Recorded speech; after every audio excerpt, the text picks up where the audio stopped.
Hello everyone, আসসালামু আলাইকুম। This is Fardin Wahid life of Fardin চ্যানেলে আপনাদের স্বাগতম।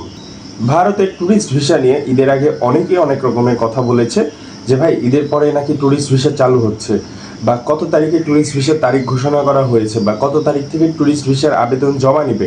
সবাই তো বলছে ভাই ট্যুরিস্ট ভিসা চালু করা হয়েছে, সবার জন্য উন্মুক্ত করে দেওয়া হয়েছে। তো ট্যুরিস্ট ভিসা রিলেটেড আপনাদের যত প্রশ্ন আছে, আমাদের যারা প্রশ্ন করেছেন ট্যুরিস্ট ভিসা সম্পর্কে যাবতীয় যত প্রশ্ন আছে সেই সব প্রশ্নের উত্তর আজকে আমি দিব।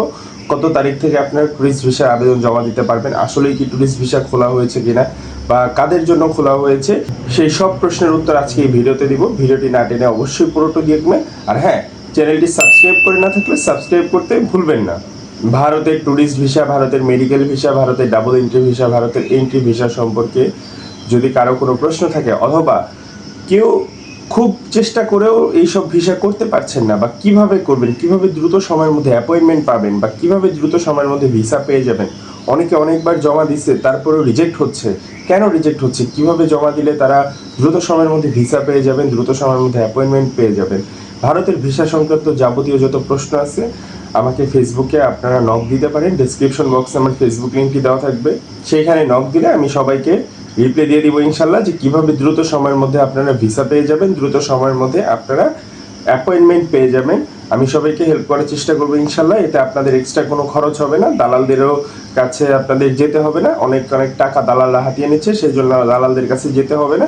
খুব সহজে আমাকে কমেন্ট করে জানাতে পারেন, অথবা ডিসক্রিপশন বক্স থেকে ফেসবুক লিঙ্কটি নিয়ে আমাকে মেসেজ করতে পারেন। এতে আমি ঠিক যেভাবে বলে দিব স্টেপ বাই স্টেপ, ওভাবে আপনারা যদি প্রসেসিং করেন তাহলে আপনারা দ্রুত সময়ের মধ্যে ভিসা অ্যাপয়েন্টমেন্টও পেয়ে যাবেন, ভিসাও পেয়ে যাবেন।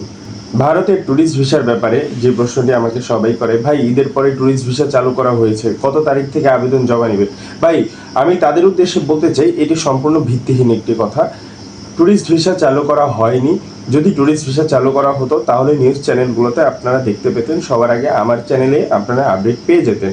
ট্যুরিস্ট ভিসা চালু করা হয়েছে কাদের জন্য, এটি অনেক আগে থেকেই ট্যুরিস্ট ভিসা চালু করা আছে। যারা কিনা আপনার ওয়ার্ল্ড ট্রাভেলার তাদের জন্য ট্যুরিস্ট ভিসা চালু করা আছে, কিন্তু সাধারণ মানুষের জন্য আগে যেভাবে ট্যুরিস্ট ভিসা উন্মুক্ত ছিল, এখন কিন্তু ট্যুরিস্ট ভিসাটা ওইভাবে উন্মুক্ত নেই। বা তারা আবেদন করতে পারবে, চাইলে আবেদন করে জমাও দিতে পারবে, কিন্তু তারা স্লটও পাবে না, তারা ভিসাও পাবে না। তো এই ব্যাপারগুলো থেকে সবাই সতর্কতা অবলম্বন করে চলবেন। কারণ অনেক দালাল অনেক সময় অনেকে বলে যে আমাকে এত টাকা দিলে আমি ট্যুরিস্ট ভিসা করে দিব, আমি জমা করে দিব, এটা সেটা। ভাই জমা আপনি নিজেও করতে পারবেন, এটা আহামরি কিছু না, এটা জাস্ট একটা প্রসেসিংয়ের ব্যাপার। প্রসেসিংটা যদি আপনি জানেন তাহলে ওইভাবে স্টেপ বাই স্টেপ প্রসেস করে আপনি জমা দিতে পারবেন। কিন্তু এতে আপনাদের ভিসা হবে না, এতে আপনাদের সাকসেস রেট 0%।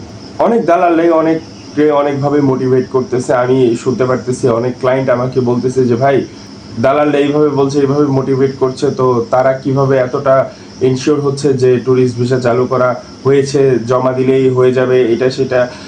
তো এই ব্যাপারগুলো আমি সবাইকে সতর্ক করতে চাই। দালাল তো আপনাদের মোটিভেট করবেই, আপনাদের মোটিভেট করতে পারলেই তো তারা টাকা পাবে। তারা 5,000, 10,000, 20,000 করে টাকা নিচ্ছে, 50,000 করেও টাকা নিচ্ছে। তো এই ব্যাপারগুলো সবাই সতর্কতা অবলম্বন করে চলবেন, কারণ ট্যুরিস্ট ভিসা এখন সম্পূর্ণ অফ।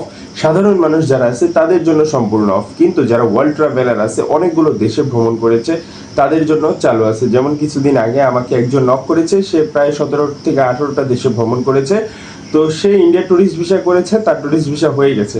তার 17 থেকে 18টা ডিফারেন্ট কান্ট্রিতে তার ভিজিট করা আছে। তো সেক্ষেত্রে সে ট্যুরিস্ট ভিসার ক্যাটাগরিতে পড়ে বর্তমান সময় ভারতে, তো সে ট্যুরিস্ট ভিসা পেয়ে গেছে। কিন্তু একটি সাধারণ মানুষ যদি ট্যুরিস্ট ভিসার জন্য আবেদন করে জমা দেয়, সে কখনোই ট্যুরিস্ট ভিসা পাবে না। আর ট্যুরিস্ট ভিসা তার শুধু আবেদন করে টাকা জমা দেওয়াটা, টাকাটাই তার বৃথা যাবে, সে ট্যুরিস্ট ভিসা যেতে পারবেন না। আপনারা তো খুব সহজে ট্যুরিস্ট ভিসার বিকল্প ভিসায় যেতে পারবেন।